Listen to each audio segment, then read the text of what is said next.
आपका ध्यान इस बात के ऊपर आकर्षित करना चाहूंगा। अध्यक्ष महोदय, फैमिली कोर्ट्स का मतलब सिर्फ ये नहीं है कि पति पत्नियों का विवाद, कि बच्चा किसके कब्जे में जाएगा, बच्ची किसके कब्जे में जाएगी, एलिमनी की अमाउंट कितनी होगी, कब दी जाएगी, कैसे दी जाएगी, घर किसके कब्जे में जाएगा, किसके हिस्से में जाएगा। फैमिली कोर्ट्स का मतलब हम सिर्फ यही समझते हैं और बहुत सारे जितने भी सम्मानीय सदस्यों ने कहा है, इन्हीं का उदाहरण दिया है।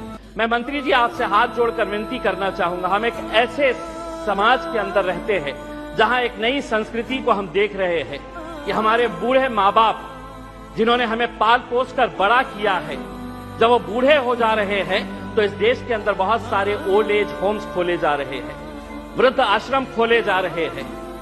क्या इनके लिए कोई कानून है कि जिन माँ बाप ने अपने बच्चों को पाल पोस कर बड़ा किया है, जब वो बूढ़े हो गए, बच्चे की शादी हो गई तो बहू को माँ बाप पसंद नहीं आ रहे, अपने सास ससुर पसंद नहीं आ रहे, बेटा अपने माँ बाप को बोझ समझ रहा है और एक दिन दोनों बेटा बहू अपने बूढ़े माँ बाप को उठाते हैं, ले जाते हैं और जिस तरह घर का कचरा उठाकर हम बाहर फेंक देते हैं तो हम उन्हें ओल्ड एज होम में ले जाकर छोड़ दे रहे हैं।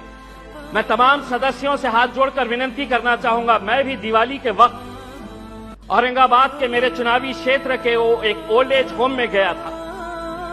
मंत्री जी, हैरानी हुई वहां पर देखकर कि एक रिटायर्ड जज वहां पर उस ओल्ड एज होम में है। मुझे यकीन नहीं हुआ जब मैंने उसका नाम सुना कि उसके बेटे, इतना बड़ा घर है, ऐसा नहीं है कि बहुत गरीब है कि अब माँ बाप को पाल नहीं सकते हैं, लेकिन एक रिटायर्ड जज भी उस ओल्ड एज होम में जब हमने देखे तो तब समझ में आया कि ये समाज कहां जा रहा है करके। तो ऐसे लोगों के लिए क्या कानून होना चाहिए? फैमिली कोर्ट के जरिए पति पत्नियों का विवाद तो जो है ये जिंदगी भर चलता रहेगा, इन्हें भी इंसाफ मिलना चाहिए, लेकिन वो बूढ़े माँ बाप कहां जाएंगे?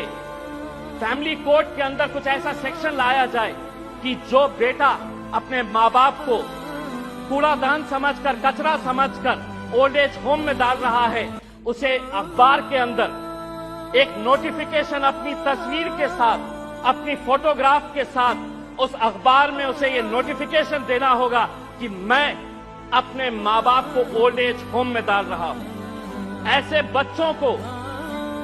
बच्चों को समाज के सामने हमें खड़ा करने की जरूरत है। लाइए कानून, वरना वो बूढ़े माँ बाप जो रोकने के अलावा कुछ नहीं कर सकते हैं, क्योंकि कोई कानून नहीं है। उनका कसूर सिर्फ इतना है कि उन्होंने अपने बच्चों को पाला पोसा बड़ा किया। पूना में किसी ओल्ड एज होम के अंदर जाइए, ज्यादातर वो परिवार के बूढ़े माँ बाप मिलेंगे कि जिनके बच्चे इंजीनियर हो गए।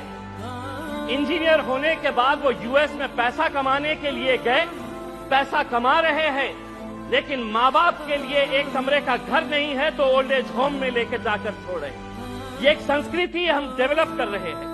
फैमिली कोर्ट्स के जरिए मैं मंत्री जी आपसे ये अनुरोध करना चाहूंगा कि आप कुछ ऐसा कानून इन लोगों के लिए भी लेकर आइए जो बच्चे अपने माँ बाप को आज यहाँ पर ले जाकर छोड़ रहे हैं।